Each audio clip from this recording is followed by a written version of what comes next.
బాగా ఆలోచిద్దాం ప్రియమైన దేవుని వారలారా. ఈ మాట విన్న వెంటనే శిష్యులు అంటున్నారు, విడదీయటానికి వీల్లేదు, ఎప్పటికీ కలిసి ఉండాలనగానే శిష్యులు వచ్చేసారు. మత్తయి సువార్త 19వ అధ్యాయం 10వ వచనం చూడండి. మత్తయి సువార్త 19:10. బాగా వినాలి, మీరు ఎన్నడూ వినరు. బైబుల్ పాఠశాలకు మీరు వస్తే ఎప్పుడు కొత్త తరమే కనిపించుద్ది. ఏమంటే చాలా మంది సేవకులు ఏమండి బర్త్డేకి ఒక రెఫరెన్స్ నేను చెప్పకముందే మీరు చెప్పేస్తారు. సేవకుడు చెప్పకముందే బర్త్డే రెఫరెన్స్ ఏది వాడతారో అయ్యగారు ఏం చెప్తారో మీకు మొత్తం తెలుసు. కానీ అలా మీరు చెప్పలేరు. ఇక్కడ చనిపోయినప్పుడు ఏ రెఫరెన్స్ వాడతాడో మీకు మొత్తం తెలుసు, ఆర్కెస్ట్రా. కానీ గ్రంథం అంటే బాబు ఇది దేవుని మనస్సు, దేవుని మనస్సు. శిష్యులు అడుగుతున్నారు, ఆయన శిష్యులు వచ్చారు, భార్య భర్తల కుండు సంబంధము ఇట్టిదైతే. ఏ సంబంధం అది? అంతం వరకు ఇలాగే ఉండాలి, మధ్యలో వ్యభిచారం చేస్తుందని వెళ్ళిపోతే వాడు వివాహం చేసుకోకుండా ఇలాగే ఉండాలని ఇట్టి సంబంధమే అయితే ఉందా అండి? అయితే ఇట్టిదైతే పెండ్లి చేసుకొనుట యుక్తము కాదని ఆయనతో దండం పెట్టారు. అసలు పెళ్లి చేసుకోకుండా ఉండటమే. రే శిష్యులకి అర్థమైంది. మరి ఈరోజు క్రైస్తవులు ఏమంటారు? శిష్యులు అనరా వాళ్ళని? సమస్త జనులను మీరు శిష్యులుగా చేయండి అన్నాడు కదా. అంటే క్రైస్తవ శిష్యులకి, క్రీస్తు వర్గానికి వివాహం పట్ల ఏముండాలి? ఒక క్లారిటీ ఉండాలి. ఉందండి ఈరోజు క్లారిటీ ఉందండి వివాహం గురించి? అమ్మాయికి ఉందా, అబ్బాయికి ఉందా, అటు ఇటు ఉన్న పెద్దలకు ఉందంటారండి వివాహం తల్లిదండ్రులకి. ఇలాగైతే అసలు వివాహం చేసుకోకుండా ఉండటమే రైట్, యుక్తం అంటున్నాడు చూడండి. ఒక్కసారి ఏర్పడిన తర్వాత ఏమండి లింక్ వదలకూడదు. అయిపోయింది. ఇక్కడ ఒక్కసారి తగిలిందంటే లింక్ వదలకూడదు. ఏమండి అన్న ఏ కారణం చేతైనా కూడా నువ్వు కలిసి ఉండటమే తప్ప విడిపోయేటటువంటి పరిస్థితి అసలు నీకు లేదు. అమ్మో అసలు ఏంటంటే వివాహం ఈజీ అయిపోయిందండి. ప్రతి ఒక్కరిని ఎలా ఉన్నామండి, ఈ పాప ఎవరినైనా, ఈ కుమార్తె ఎవరండి, ఈవిడ మా రెండో భార్య అండి. ఈ మధ్య 2, 3, 4వ భార్య అని చెప్పుకున్నారండి. సిగ్గు లేకుండా చెప్పుకొని వస్తున్నారండి బాబు బయట. ఎవరు? అన్యులు కాదు. ఈ చట్టం ఒకవేళ అన్యులకు తెలుసుంటే రేపు నిన్ను రెండో పెళ్లి వివాహం చేసుకుని ఉండుంటే ఈ చట్టాన్ని ముందు పెట్టి క్రైస్తవుడు నిలదీస్తే రోడ్డు మీద ఏం సమాధానం చెప్తారు రేపు? నీకన్నా నాకన్నా అన్యులు బైబుల్ని బాగా చదువుతున్నారు తెలుసా మీకు? మనం పట్టుకోవటానికి బైబుల్ చట్టం ఎంతమందికి తెలుస్తుందండి? వెళుతున్నాం వస్తున్నామే కానీ మీరు ఇక్కడికి వస్తే నేర్చుకుని వెళ్ళాలి తప్ప ఒట్టి చేతులతో ఎప్పుడు వెళ్ళనివ్వను. దేవుడు వెళ్ళనివ్వడు మిమ్మల్ని. 11వ వచనం. అప్పుడు అడిగారు, అమ్మో చేసుకోకుండా ఉంటేనే రైట్ అన్నారండి. ఆయనతో చెప్పిరి ఉందండి, ఆయనతో చెప్పేశారు. 11వ వచనం. అందుకు ఆయన, నా మాటలు మీకు అర్థం కావు కానీ అనుగ్రహము పొందిన వారు తప్ప మరి ఎవరును ఈ మాటను, నా మాట అర్థం కావాలంటే నా అనుగ్రహం ఉండాలి అన్నాడు. నిజంగా అనుగ్రహం ఉన్న వాళ్ళకి ఈ మాటలు బాగా గుండెలో గుచ్చుకుంటాయంట. నిజం, దేవుని చట్టానికి ఒకవేళ నేను తప్పు చేస్తున్నానేమో, వ్యతిరేకంగా ఉన్నానేమోనని గుచ్చుకుంటాయంట. అది దేవుడు అనుగ్రహం ఉండాలండి. దేవుని మాటలు చెప్పాలన్నా, దేవుని మాటలు వివరించాలన్నా అనుగ్రహం ఉండాలి, లేకపోతే ఎక్కదా. అనుగ్రహం లేని ప్రతి ఒక్కరు సేవకులైపోయారు ఈరోజు. ఆలోచించాలి. అది అనుగ్రహం అన్నట్టు అనుగ్రహం ఉండాలంటున్నాడు చూడండి. అనుగ్రహం ఉండాలంటున్నాడు చూడండి. అంటే భార్య భర్తలు వేరుపరచకూడదు. దేవుడు ఆది నుండి ఎంత ఆలోచన కలిగి ఉన్నాడో మీరు గమనించాలి. ఏక దేహం అన్నాడే, ఆయన కలిసింది విడదీయటానికి లేదన్నాడే. ఏమండి విడదీయటానికి లేదన్నాడే, వేరుపరచకూడదన్నాడే. ఏమండి విడదీయాలన్నటువంటి ఆలోచన, విడిపోవాలన్న ఆలోచన క్రీస్తు ప్రేమ లేనటువంటి వాడికి ఇలాంటి తప్పుడు ఆలోచనలు వస్తాయి. మీరు బాగా గమనించాలి. ఎవరికి వస్తాయండి ఆలోచనలు? క్రీస్తు ప్రేమ లేనటువంటి వాడికి వస్తాయి. క్రీస్తు ప్రేమ లేనటువంటి వారికి. కొరింథీయులకు రాసిన మొదటి పత్రిక చూద్దాం. బైబిల్లో మిమ్మల్ని 9:30 వదిలేయాలి. మిమ్మల్ని బాగా వినాలి, రాసుకోండి. మీరు వివాహం గురించి ఏదైనా క్లారిటీ కావాలంటే నన్ను కలవచ్చు మీరు. మళ్ళా కొరింథీయులకు రాసినటువంటి మొదటి పత్రిక 7వ అధ్యాయము చూద్దాం. బైబుల్ చట్టానికి ఏమిటి? చట్టానికి వ్యతిరేకంగా ఉన్నటువంటి వాళ్ళని, లోక చట్టానికి వ్యతిరేకంగా ఉన్నటువంటి వాళ్ళని చట్టం ఏం చేస్తుంది? తీసుకెళ్ళి ఎక్కడ పడేస్తుంది? సెల్లో పడేస్తుంది. మరి దేవుని చట్టానికి వ్యతిరేకంగా ఉంటే వీడిని ఎక్కడ పడేయాలి? నరకం అనే సెల్లో పడేయాలి వీడిని. కొరింథీయులకు రాసినటువంటి మొదటి పత్రిక 7వ అధ్యాయం తేలందరూ చూడాలి. కొరింథీయులకు రాసిన మొదటి పత్రిక 7వ అధ్యాయము 8వ వచనం చూడండి. 8వ వచనం చాలా జాగ్రత్తగా చూడాలి. ఇక్కడి నుంచి 7 నుంచి 8వ వచనం. నా వలె నుండుట వారికి మేలని పౌలు గారు కొరింథీకే సంఘానికి రాస్తున్నాడు. ఏమని? నా వలె అంటే బ్రాకెట్లో పౌలు గారు అని రాసుకోండి. నా వలె పౌలు గారు అంటున్నాడు, నా వలె ఉండుటకు వారికి మేలని పెండ్లి గాని వారితోనూ విధవరాండ్లతోనూ చెప్పుచున్నాను. పౌలు గారు అంటున్నాడు, ఒరే నాయన, పెళ్లి గురించి నాకు బాగా అర్థమైపోయింది, అందుకే నేను పెళ్లి చేసుకోవటం లేదు. నా వలే ఉండుటకు మీకు మేలు. ఏది మేలంట? పెళ్లి చేసుకోకుండా ఉండటమే మేలు అని చెప్పి బైబిల్ చెప్తాను. అలా అని చేసుకోవద్దని అనలేదండి బైబిల్. అలా అని చేసుకోవద్దని అనలేదు. మీరు చదవండి, తర్వాత అర్థమవుతుంది మీకు. నా వలే ఉండుటకు ఏమండి మేలు, పెళ్లి చేసుకుంటుంటమే మేలు అని అంటున్నాడు. అంటే పెళ్లి కోరవద్దు నాయన, ఒక్కసారి బంధాన్ని కోరుకుంటే నువ్వు ఇక తెంచుకోవటానికి నీకేక లింక్ అది. ఇక నీతో పాటు ఉండటమే, ఇక నీతో అంతమైపోవటమే. ఇక ఆలోచించు. వివాహం చేసుకోవాలనుకున్న ప్రతి ఒక్కళ్ళు ఆలోచించాలి. 9వ వచనం. అయితే ఇక్కడ క్లూ ఇచ్చాడు, కొద్దిగా వెసులుబాటు ఇచ్చాడు. నా వల్లే ఉంటాం అంత ఈజీ కాదు నాయన, ఈజీ కాదు. అయితే మనసు నిలుపలేని ఎడల, నీకు మనసులో నిలుపుకోలేకపోతున్నాను. ఏమండి అప్పుడప్పుడు అంటూ ఉంటారు కదా, ఉప్పు కారం తిన్న బాడీలు కదండి అంటూ ఉంటారు కదా, దాన్ని మనసు నిలుపుకోలేకపోతున్నాను అన్నటువంటి వాడు పెళ్లి చేసుకొనవచ్చును.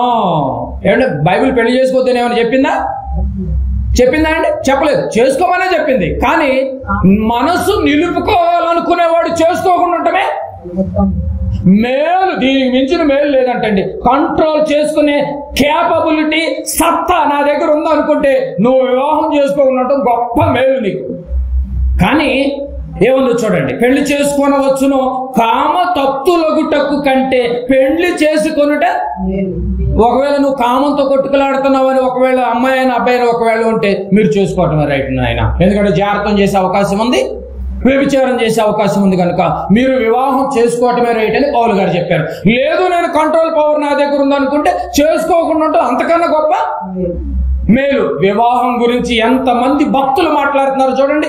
నాయనా జాగ్రత్త, నాయనా జాగ్రత్త, లింక్ తగిలింది, ఇంకెప్పుడు వదిలేదు కాదు, అది ఏక శరీరం, అది బలమైన బంధం, అది ఏమన్నది విడిపోవడానికి వీల్లేదు, అది ఏక మనస్సు, ఏకాత్మలో కానీ ఇద్దరు ద్వారా పిల్లలు బయటకు రావాలి. ఏంటండి కళ ఏంటండి? దాని గురించి పరిశీలి వాదన, యేసు ప్రభుల వారి మాటలు, అది విడిపోవటానికి వీల్లేదని ఎన్ని విషయాలు చెప్తున్నాడు చూడండి. 10వ వచనం.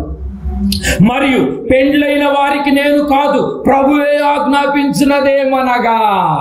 ఏమండి మళ్ళీ చూడాలి మీరు అక్కడ. పెండ్లి అయిన వారికి నేను కాదు పౌలు నేను కాదు, ప్రభువే ఆజ్ఞాపించినదేమనగా. అండర్లైన్ చేసుకోండి. వాల్యూ లేదు ఈరోజు వివాహాలకి.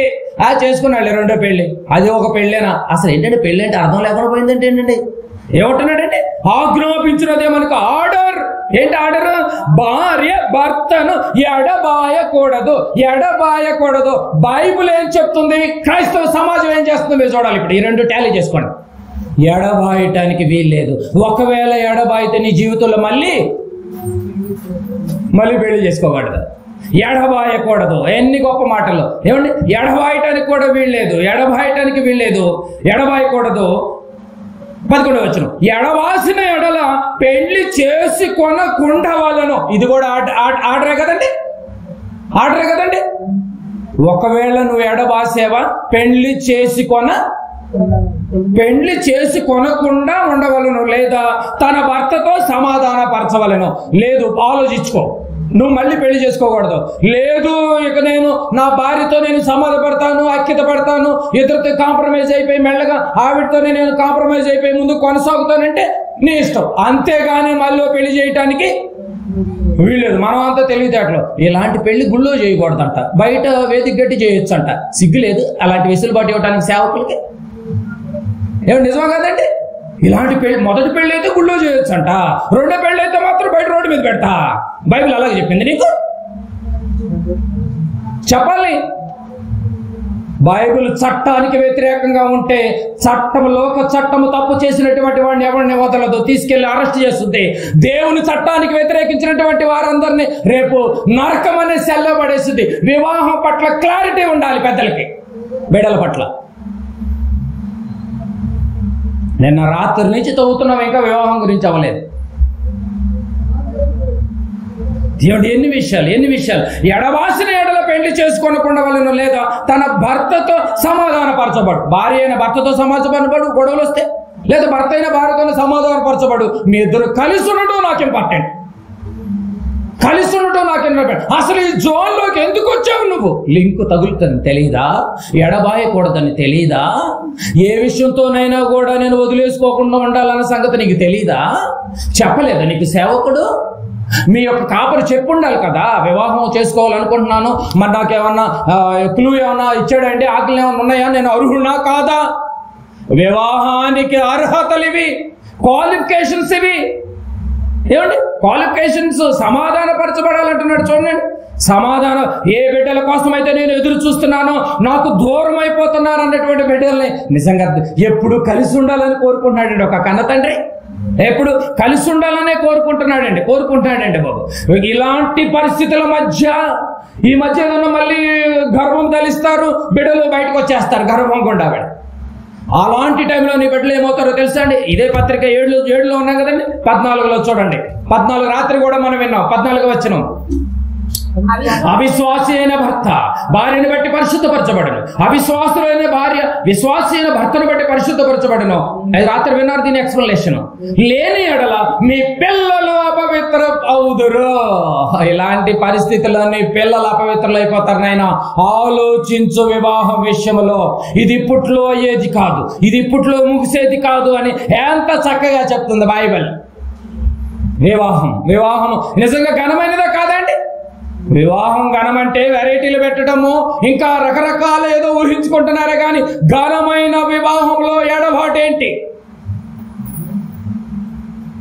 ఎన్ని మాటలు కుటుంబంలో భార్య భర్తలు తీసుకుంటున్నటువంటి తప్పుడు నిర్ణయాల వల్ల ఎవరు అపవిత్రులైపోతున్నారు? ఇప్పుడు నీ కామం వల్ల, నీ తొందరపాటు వల్ల బిడ్డలు బజారు పాలు అయిపోతున్నారు. ఏ రోజా వివాహం అంటే అంత ఈజీ అనుకుంటున్నారండి? 27వ వచనం. భార్యకు బద్ధుడై ఉంటివా విడుదల కోరొద్దు. వీడు విడిపోవాలనొద్దు, అయ్యా బద్ధుడయ్యే ఉండు, మంచిది, విడుదల కోరొద్దు. భార్య లేక విడిగా ఉన్నావా వివాహం కోరొద్దు. చాలా మంది భార్య లేదు మరో భార్య చేసుకుంటే బెటర్ అనుకుంటారు. ఓరే నాయన, అసలు ఆ జోలికని వెళ్ళొద్దు, కోరొద్దు. అసలు పబ్లిక్ ఏం చేస్తారు తెలుసా? ఏం వయసు పోయింది అయ్యా, మళ్ళీ పెళ్లి చేసుకోకూడదు, సిగ్గులేదు, ఎలాంటి సలహా ఇస్తున్నావు నువ్వు? రోజు చర్చికి పోతున్నావు నువ్వు? చూసారండి, ఏం వయసు పోయింది అయ్యా పాపం, మళ్ళీ చేసుకుంటే పోలా. బైబిల్ చట్టానికి వ్యతిరేకంగా మాట్లాడమంటారండి? భార్యకు బద్ధుడై ఉంటావా? అట్లాగే ఉండిపో. లేదు నువ్వు విడిపోయి ఉన్నావా? ఏమండి, భార్య లేక విడిగా ఉన్నావా? వివాహం కోరొద్దు అని ఉంది చూడండి. వివాహం కోరొద్దు అని ఉందండి బాబు. నిజంగా ఒక్కసారి మీరు గమనించండి. ఒక్కసారి తాళి కట్టితే ఏం కోరొద్దు? ఇప్పుడు ఎడబాటును కోరటానికి వీలు లేదని బైబిల్ చెప్పింది. మరి వస్తావా మరి వివాహానికి? నిజంగా భార్య భర్తలు కూర్చోబెట్టి చెప్పాల్సిన మాటలేండి బాబు. వాళ్ళకి తెలియకుండా పాపం వివాహాలు చేస్తున్నారు, పిచ్చోళ్ళ అమాయకులు పిల్లలను చేసి. వాళ్ళకి ముందే చెప్పుకుంటే మైండ్కి బాగా ఎక్కిస్తే వర్క్ కరెక్ట్గా చేసి ఉంటుంది. రేపు వాళ్ళు తొందరపాటు నిర్ణయాలు తీసుకుంటే మిమ్మల్ని పిలవరు. మీరే ఈ ప్రాబ్లంని సాల్వ్ చేసుకోవాలని భార్య భర్తలకు వదిలేయాలని. ఎందుకంటే వినున్నారుగా వాళ్ళ ప్రాబ్లమ్స్ వాళ్ళే సాల్వ్ చేసుకునేవాళ్ళు. ఏమన్నా నిజంగా అండి, కొన్ని మాటలు మనం చూడాలిగా. ఇలాంటి పరిస్థితుల మధ్య ఎంత చెబుతున్నా కూడా అండి, విడగొట్టడానికి విడిపోవటానికి తొందరపాటు నిర్ణయాలు తీసుకుంటున్నారు.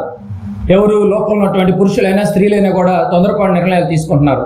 కానీ కన్న తండ్రి నువ్వు అలా విడిపోయినా కూడా నిన్ను వదిలేయకుండా నిన్ను హక్కును చేర్చుకోవటానికి తండ్రి కదండి అని అనుకున్నా. ఎందుకంటే తండ్రి ప్రేమ కదండి. ఒక భార్య భర్తను వదిలేయచ్చేమో, ఒక భర్త భార్యను వదిలేయచ్చేమో. అయ్యా కన్న తండ్రి కదా, 9 నెలలు మోసుకున్నాడు కదా, ఆ చిన్న రూపాన్ని చూసిన ఆ రోజు నుంచి అరచేతిలో చెక్కుకున్నాడు కదా.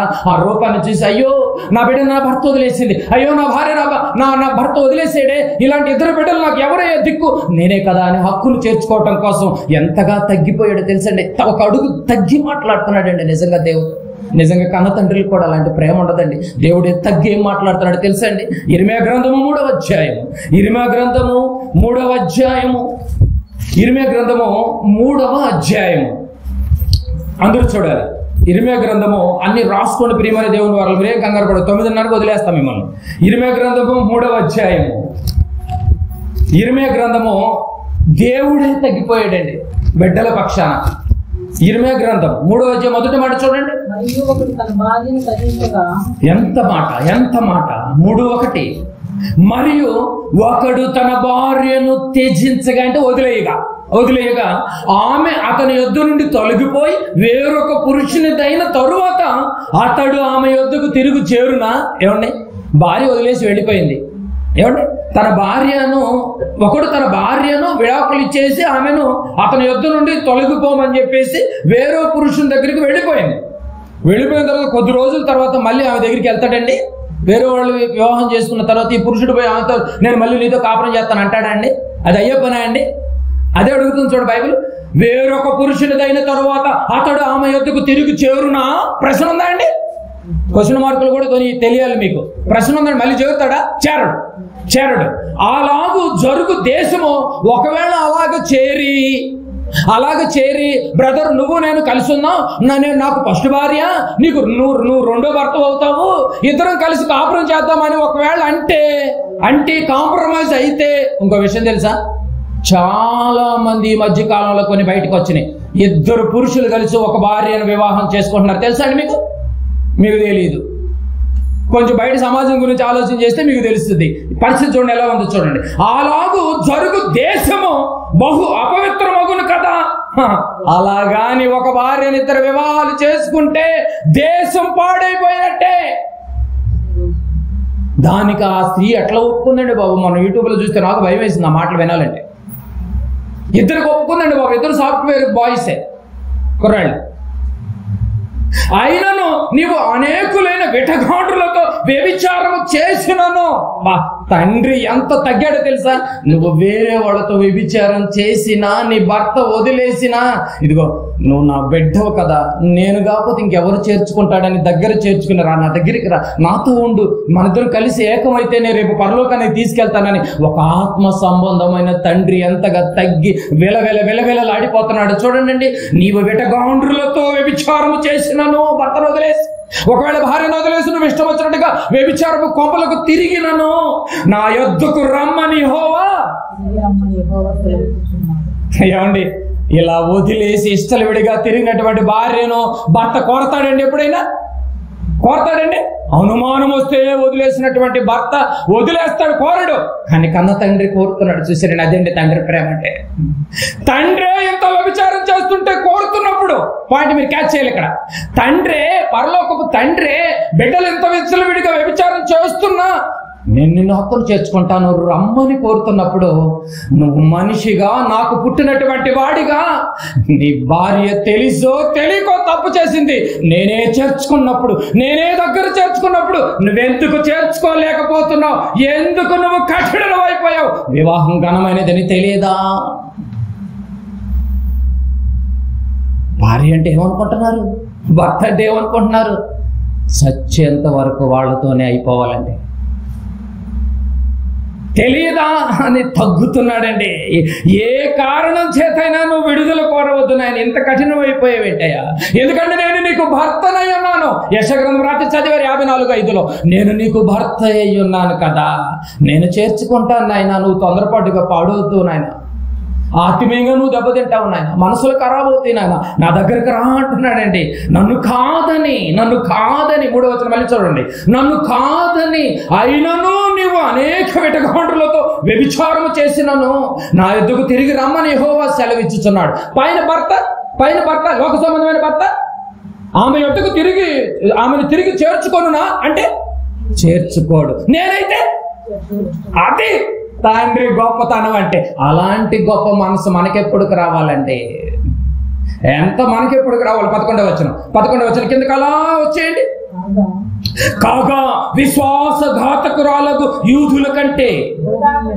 యోధా కంటే ద్రోహిణి యగు ఇశ్రాయేలు తాను నిర్దోషిని అని రుజువు పరుచుకొని ఉన్నది.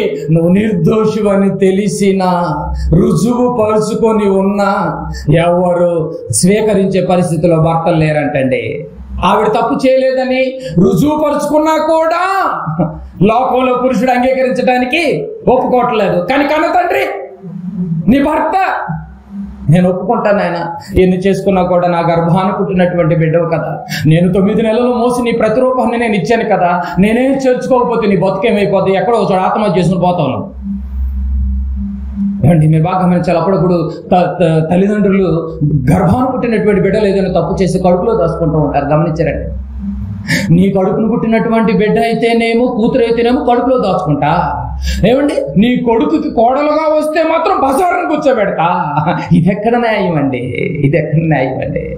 కూతురికి ఒక న్యాయము, వేరే గర్భాన్ని పుట్టినటువంటి కోడలుగా వస్తే ఆ కోడలు నువ్వు రోడ్డు మీద పెడుతున్నావంటే ఏంటి? వేరియేషన్ ఏంటి అంటే, కన్న తండ్రి చూడు తప్పు చేసిన దగ్గర చేర్చుకుంటున్నాడే, మోటివేషన్ చేసుకుని అమ్మా ఇది కాదు, ఇది అని ముందే చెప్పుండుంటే, తల్లిదండ్రులుగా పుట్టినింట్లో బిడ్డకు చెప్పుంటే, ఏమంటే అత్తగారింట్లో ఇదిగో గర్భాన్ని పుట్టినటువంటి కుమారుడికి ఈ మాటలు చెప్పుంటే ఆ కుటుంబంలో ఎడబాట్లు వస్తాయి అంటారు. మీరు చెప్పండి.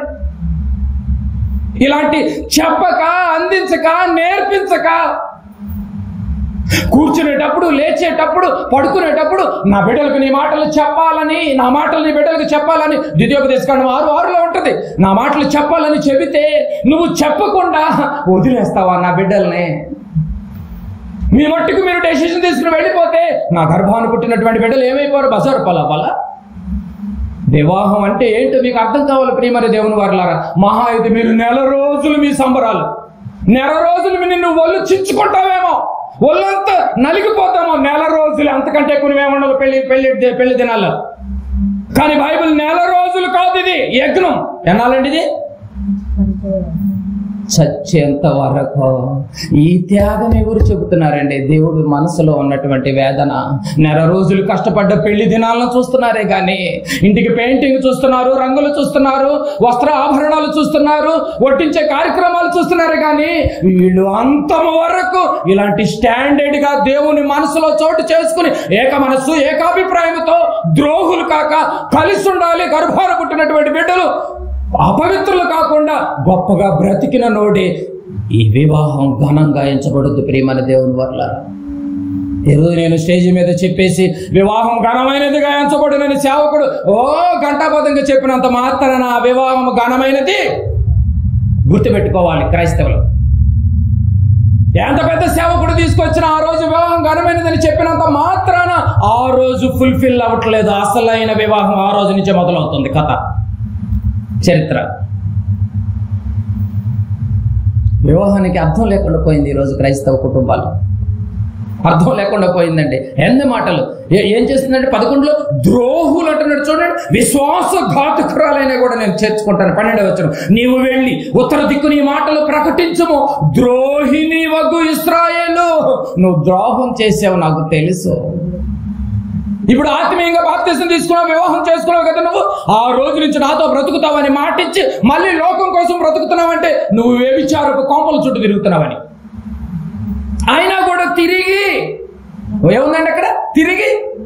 తిరిగి రమ్ము, ఇదే యెహోవా వాక్కు, మీ మీద నా కోపము పడనీయను. కట్టుకున్న భర్త అయినా భార్య తప్పు చేస్తే ఎప్పుడు రగులుతూ ఉంటాడు, ఎప్పుడు వదిలించుకుందా అని కోపం నీ మొహంలో చూపించదు అక్కడ, ఏదో కదండి.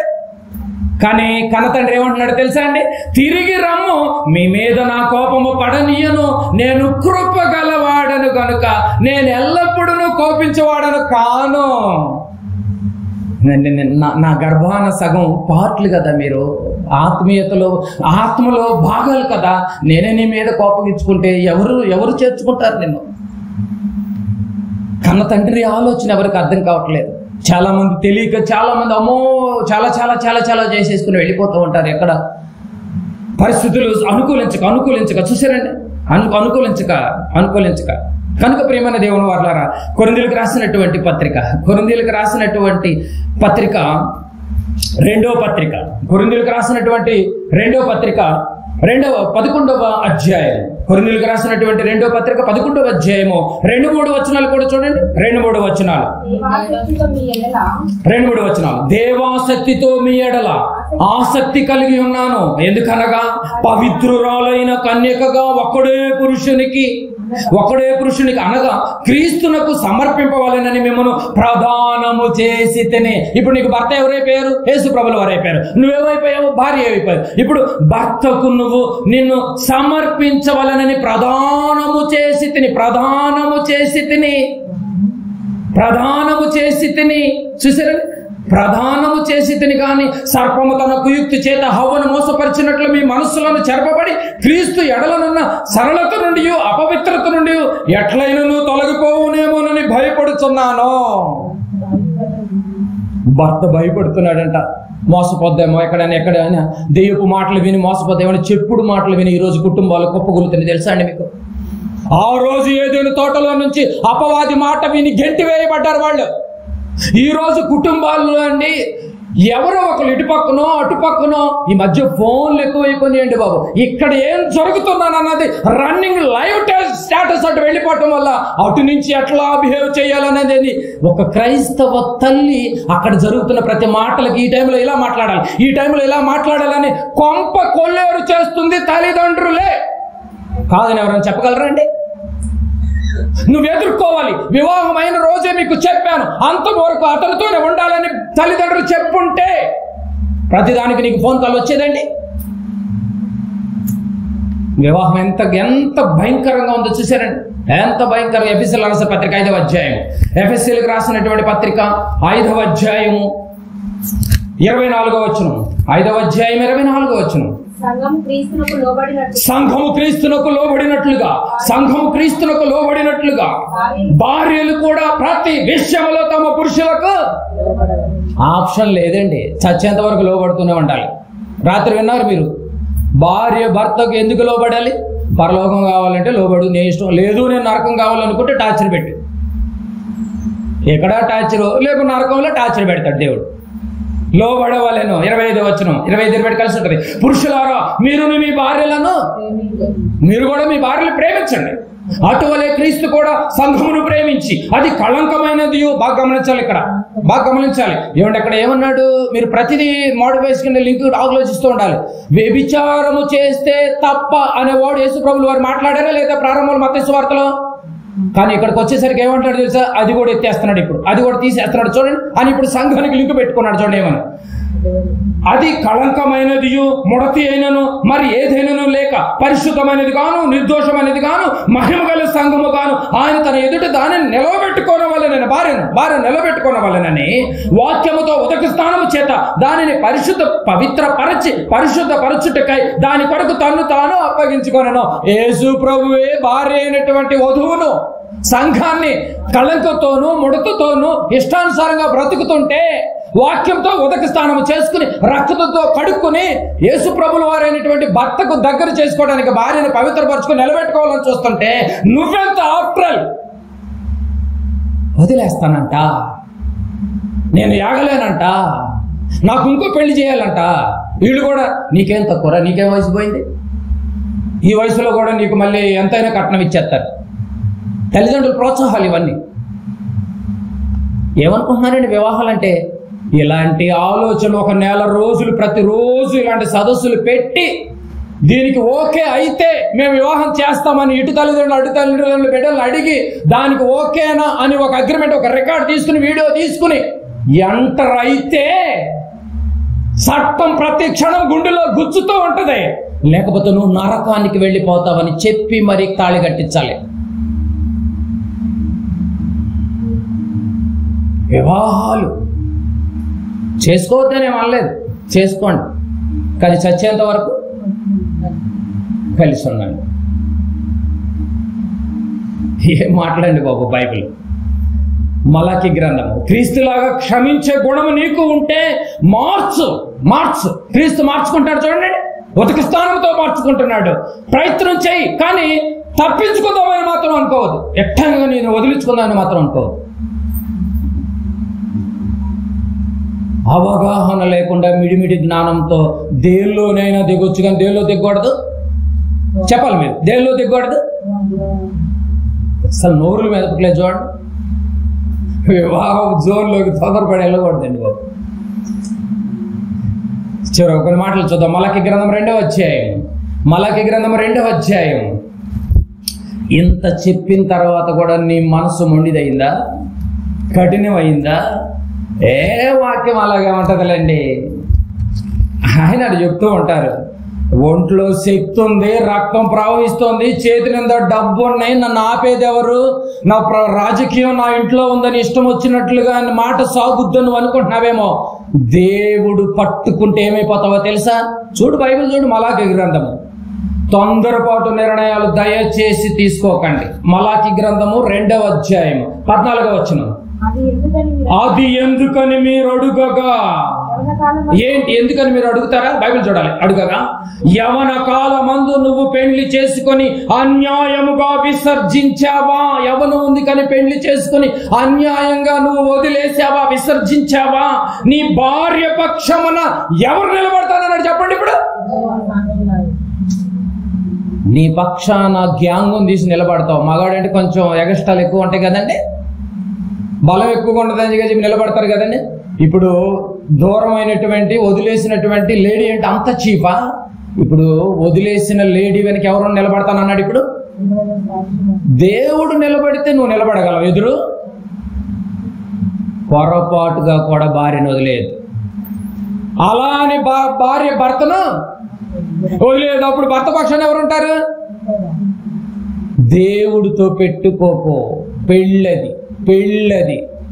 పెళ్లి గురించి అసలు చాలా జాగ్రత్త, ఎక్కడి నుంచైనా జాగ్రత్త పడండి. పెళ్ళైన వాళ్ళు ఏం చేయలేదు, సత్యం దూరం వెళ్ళుకోవటమే, వేరే ఆప్షన్ లేదు. మీ చావు మీరు చావండి అన్నట్టు. పెళ్లి అవ్వాలనుకున్నటువంటి వాళ్ళకి నంబర్ 1 మంచి మేలండి బాబు. అలా చేసుకోవద్దాం లేదు బైబిల్, చేసుకోండి. కానీ అంతవరకు వేయాలండి. ఏమాత్రం తేడా చేసి పరిత్రగించావా, నీ భార్య పక్షమున యెహోవా. ఏమంటే నిజంగా భార్య అయినా కూడా ఏడ్చుకుంటూ కాపురం చేస్తుంది కానండి, పురుషుడు డెసిషన్ తీసుకుని వదిలేయటానికే ఇష్టపడతాడండి. అందుకే భార్య గురించి పక్షాన్ని అంటానని ఎక్కువ మాట్లాడింది బైబిల్ కదండి. నిజమండి బాబు. ఆడికేంటి మగాడు, నువ్వు ఆడదానివి. ఈ మాటలు వినపడతలేదా? మన లాంగ్వేజ్లో మాటలు వినపడతలేదండి. అంటే అలాంటి నిజంగా నువ్వు నిస్వార్థంగా భర్తకి పరిచయం చేయి, భర్తకు లోబడి ఉండు. ఏమన్నా తేడా వచ్చి ఒకవేళ వదిలేస్తే ఆవిడ పక్షాన నేనుంటానంటున్నాడు. వదిలిస్తాడు అనుకుంటున్నాడేమో. దేవుడితో పెట్టుకోకండి. అది నీకు తోటిదై నీవు చేసిన నిబంధనకు పాత్రలు కదా. ఆ రోజు స్టేజ్ మీద నువ్వు నిబంధన చేసావుగా, సంఘం ఎదుట, సేవకులు ఎదుట, సమాజం ఎదుట నువ్వు నిబంధన చేసావు కదా. నిబంధన చేసినప్పుడు నిబంధనకు పాత్రురాలు కదా. నీ పెండ్లి భార్య కదా, ఆ రోజు నువ్వు ఎంత చూసుకున్నావు. పక్కనే కుర్చీలు వేసుకుని మధ్యలో ఆ డివైడ్ నుంచి కుర్చీలు కూడా ఏమండి, అప్పుడు కుర్చీలన్నీ ఇట్లా మనకి సెంటర్లో ఇవి ఉన్నాయి అడ్డం, కానీ పెళ్లి కుర్చీకి అడ్డం ఉంటాయండి. ఎంత ఆలోచనగా నువ్వు కలిసి మాట్లాడుకున్నావు, చూసుకున్నావు. కొద్దిగా చెయ్యి తగిలితేనే నాకు ఒక భార్య, ఒక ధైర్యంగా, అదొక గొప్పగా, ఒక అండగా ఉండదని ఫోటోలతోనూ బంధువులతోనూ ఆనందంగా చూసుకుని, అంతమంది 1000 మంది ఉన్నా నీ భార్యనే చూసుకుని నువ్వు ఆనందపడ్డావే. నిబంధనకు నువ్వు చేసావే. కానీ ఈ రోజు నువ్వు వదిలేస్తున్నావంటే ఎవరు లేరనుకున్నావా? బిడ్డ పక్షాన నేనున్నానంటున్నాడు. తొందరపడి ఇలాంటి వాళ్ళ జోలికి పెద్దలు వెళ్ళొద్దు.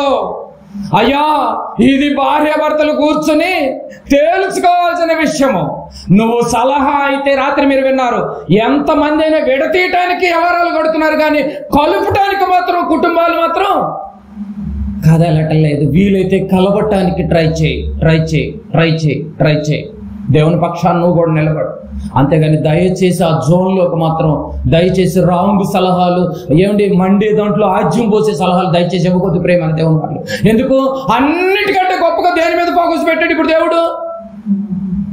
వివాహం అంటే అంత కేర్ తీసుకుంటాడు దేవుడు. ఏ విషయాన్నన్నా కూడా లైట్ తీసుకుంటాడు కాదు, వివాహాన్ని మాత్రం గొప్పగా హైలైట్లో చూస్తాడు. అలాంటి దానిలో మనం ఎంత జాగ్రత్తగా ఉండాలి. అదే చెప్తున్నాడు.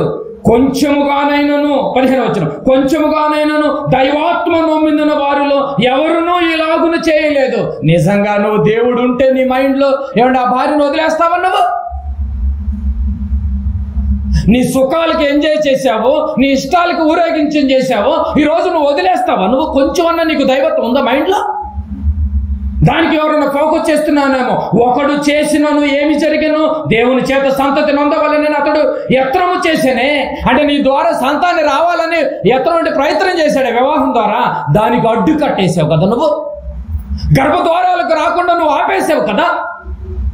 యత్నము చేసింది కదా.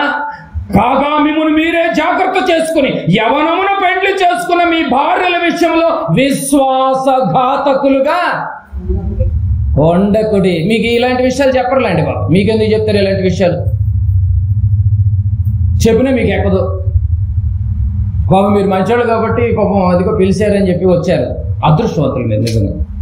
ఈ విషయాలు కొద్దిమందికని మీరు తెలియచేస్తారు, కొద్దిమందికని తెలియచేస్తారు. విశ్వాసఘాతకులకై ఉండకూడి. 16వ వచనం భార్యను పరిత్రగించుట నాకు అసహ్యమైన. అమ్మో, అన్నిటికంటే అసహ్యమైన క్రియ ఏదంట? భార్యను పరిత్యజించుట నాకు అసహ్యమైన క్రియ అని ఇశ్రాయేలు దేవుడికి యెహోవా సెలవిచ్చుచున్నాను. మరియు ఒకడు తన వస్త్రమును బలాత్కారంతో నింపుట నాకు అసహ్యమని సైన్యములకు అధిపతికి యెహోవా సెలవిచ్చున్నాడు. కాబట్టి నీ మనసులను కాచుకోండి, కంట్రోల్ చేసుకోండి. మనసులు కాచుకోండి. విశ్వాసఘాతకులు కాకండి. విశ్వాసఘాతకులు అయ్యారు, రేపు నరకంలో తొక్కేస్తాడు. మళ్ళీ మామూలు విషయం కాదు. ఎందుకంటే ఇక్కడ తొక్కావు కదా భార్యని, చెప్పు కింద కాళ్ళకు తొక్కి పెట్టావు కదా. మరి నిన్ను తప్పొద్దేంటి? మరి అక్కడ నువ్వు విశ్వాసఘాతకం చేసావు. ఆ బిడ్డకు బిడ్డలు పుట్టకుండా చేసావు. ఒకవేళ బిడ్డలు పుట్టిన బజారు పాలు చేసావు, నువ్వు మధ్యలో వదిలేసే.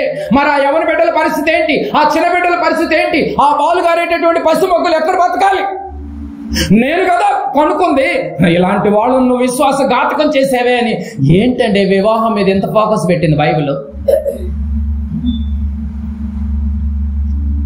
ఒక గంట వినటానికే మీకు ఎంత బాధగా ఉంటే, సృష్టి ప్రారంభము నుంచి వివాహం గురించి ఎన్నో కలలుగా నాడండి బాబు. యేసుప్రభు వచ్చేటప్పటికే 2000 సంవత్సరాలు, ఇప్పుడు 2025 సంవత్సరాలు. ఎంత కాలం నుంచి తపన పొందుతున్నాడండి వివాహం గురించి దేవుడు. మనం ఒక గంట వినటానికి కింద మీద అయిపోతున్నాం. కన్న తండ్రి బాధ, ఎంత బాధ. ఒక్కసారి వ్యభిచారం చేస్తే నువ్వు విడిచిపెడితే, దేవుణ్ణి కాదని నువ్వు లోక స్నేహం చేస్తే నువ్వు కూడా వ్యభిచారం చేసినట్టు కదా అని యాకోబు 4:4 ఉంటుంది. 4:4 ఉంటుంది చూడండి. 4:4 ఈ లోక స్నేహము దేవునితో వైరం అన్నాడే. వ్యభిచారం చేసేవన్నావే. మరి నువ్వు లోకంలో చాలా ఇష్టానుసారంగా బతికావు కదా, నువ్వు వ్యభిచారం చేసేవరా? మరి ఇప్పుడు నేనేం చేయమంటావు అన్నాడు.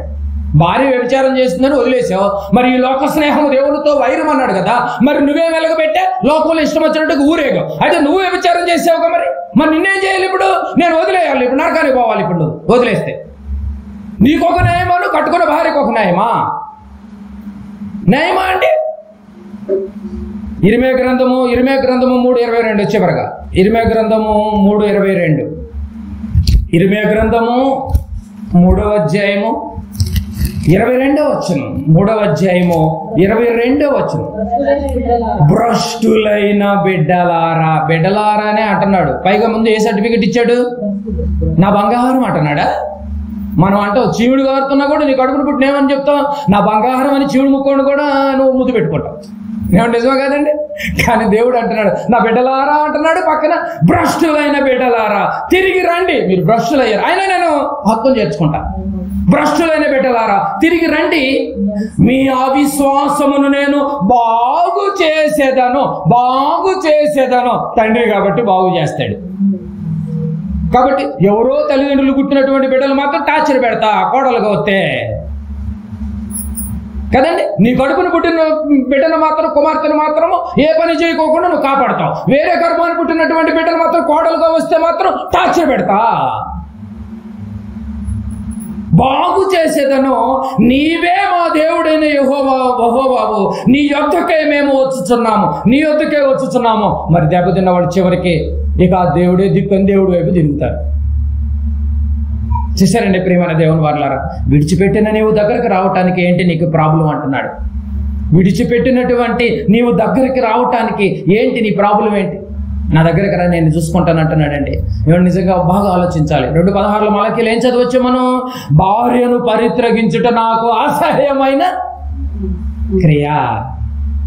అసహ్యమైన క్రియ అన్నాడు. కాబట్టి ప్రేమైన దేవుని వారలారా, మీ మనస్సులను కాచుకోండి, విశ్వాసఘాతకులు కాకుండా దేవుడితో పెట్టుకోవద్దు దయచేసి. వివాహం జోన్లో రెడీగా ఉంటాడు ఆయన, వివాహం జోన్లో రెడీగా ఉంటాడు. పెళ్లి అనగానే ఆ రెండు కుటుంబాల మీద ఫోకస్ చేసేది ఎవరు? ఇప్పుడు దేవుడు తిరుగుతాడు. ఇంకెవరిని పట్టించుకోకండి మీరు. దేవుడు విశ్వాసఘాతకులుగా కాకుండా చూసుకోండి. చేతనైతే కలపండి. ఏమండి, విడిపోమని మాత్రం దయచేసి. ఇది మాత్రం బాగా మీ మేలు కోరి చెప్తున్నా, దీని ఎఫెక్ట్ మీ సంతతి మీద పడుతుంది. చేతనైతే కలపండి. ఎంత తప్పు చేసినప్పటికి కూడానా అవును. దానికి ఎగ్జాంపుల్ ఎవరు? యేసు ప్రభుల వారే. నువ్వు మట్టితో బురదతో పేడ పురుగులాగా ఉంటే, ఏమండి, ద్రోహిలాగా తిరుగుతుంటే, ఈరోజు విన్నామా, నేను హక్కులు చేర్చుకున్నాను, వాక్యంతో ఉదక స్నానం చేసుకుంటున్నానే, భార్యను కూర్చోబెట్టమ్మా, వాక్యం ఇలా సెలవు చేస్తోంది, నేను కలిసి ఉండాలి, శుభ్రంగా చేతిలో చేసి చక్కగా ప్రార్థన చేసుకుని ప్రియమైన దేవుని వల్ల నూతనమైన జంటలే. ఇప్పటి వరకు అయిన వాళ్ళైనా కూడా తెలుసో తెలియకో మనసులో మనస్పర్ధలు వస్తే, దేవుడే మనల్ని ఎంతగా క్షమిస్తున్నప్పుడు ఆఫ్టర్ మనం ఎంత ముక్కుమూర్తి సెకండ్లో చచ్చిపోయేవాళ్ళం. మనం ఏం చూసుకునండి, మన పొగరు ఏం చూసుకునండి, దిమ్ము. ఈ బలం ఎక్కువ రోజులు ఉండదండి. సరిగ్గా ఒక మలేరియా జ్వరం వచ్చిందంటే మంచాన్ని మూలవటం తప్ప వేరే ఆప్షన్ లేదు. కనుక బాగా గమనించాలి. అపోస్తుల వివాహం అయినా కూడా కలిసి సేవ చేశారు. అపోస్తుల వివాహం అయింది చాలా మందికి, కానీ కలిసి సేవలు చేశారు. కానీ పౌలు గారు అయితే అసలు ఈ గొడవ నాకు ఎందుకులే బాబు అని చెప్పి చేతులు అయితే నమస్కారం చేసి కాంగ్రెస్ సైడ్ అయిపోయాడు. అంత ఓపిక లేదు, కానీ ఇప్పుడు అంత ఓపిక ఎవరికి లేదులే, కానీ కంట్రోల్ చేసిన అంత పవర్ ఎవరికి లేదు. కాబట్టి ప్రతివానికి సొంత భార్య ఉండటం మేలు. నువ్వు చేసేది ఏదో ఆ భార్యతో చేసుకుని ఆయన నీ మేలు కోరి చెప్తుంది బైబిల్. చేసుకోవద్దని బైబిల్ చెప్పలేదండి. వివాహం చేసుకోండి, చూసేవద్దండి, చేసుకోవద్దని అనకండి. మరి మీరు బయటకు పోయి దేవుడు వివాహం చేసుకోమన్నాడు. మీకు కామతప్తులై ఉన్నారా? వివాహం చేసుకోండి. లేదు నేను ఉండగలను, ఇప్పుడు వరకు 20 సంవత్సరాలు ఉన్నాను, 25కి వివాహం చేస్తాను అనుకో, మహా అయితే ఇంకొక 25. ఏమండి, మన మెడికల్ యాక్ట్ ప్రకారంగా ఒక మనిషి ఫ్యూచర్లో 20 సంవత్సరాల కంటే ఎక్కువ బతకడండి. చెప్పి తెలుసా మీకు? 20 అంటే బాగా బతికినట్టు. మొన్న చదివాను ఒక మ్యాగజైన్లో. మీరంటే పెద్దవాళ్ళు కాబట్టి 60, 70 వచ్చేసినాయి కాబట్టి మిమ్మల్ని చూడగలుగుతాను, తలనేసినటువంటి వాళ్ళు. 20 బతికితే ఎక్కువ అంట, అదే డెడ్ ఎండ్ అంట. ఎగ్జాంపుల్గా ఈ మధ్య కాలంలో ఫ్లెక్సీలు ఎక్కేవాళ్ళు ముసలోళ్ళు, వృద్ధులు. మీరు చెప్పండి, ఎవరు ఎక్కుతున్నారు ఫ్లెక్సీలు? అది బతడో అర్థం కాదు, డెత్తడో అర్థం కాదు. ఎందుకు అంత దూరం తెచ్చుకోవటం ఎందుకు? కనుక నీ పిల్లలు దేవుళ్ళలో పెంచిన నాడు, నీ పిల్లలు దేవుళ్ళు ఇలా ఉండి జాగ్రత్తగా గర్భాన్ని పుట్టినటువంటి వాళ్ళు కుమార్తెలైనా నీ బిడ్డలను దేవుళ్ళలో పెంచిన నాడు అది పరిశుద్ధమైన ఘనమైన వివాహం. మీరు కఠినంలో అయితే విడిచిపెడతారు, హృదయం కఠినం అయితే విడిచిపెడతారండి. దేవుని మనసు నీకు అర్థమైతే, క్రీస్తు ప్రేమ నీలో ఉంటే మాత్రం ఇక నువ్వు విడిచిపెట్టాలన్న ఆలోచనే పోనీలే. పాపం నీ చెల్లి అయితే తప్పు చేస్తే నువ్వు వదిలేస్తావు. అయిపోను, మా చెల్లి కదా పాపం, మేమే చేర్చుకోకపోతే కుమార్తెని ఎవరు చేర్చుకుంటారు. కనుక ప్రియమైన దేవుని వారలారా, వివాహం చేసుకోండి, తప్పులేదు, కానీ విడిపోవద్దు.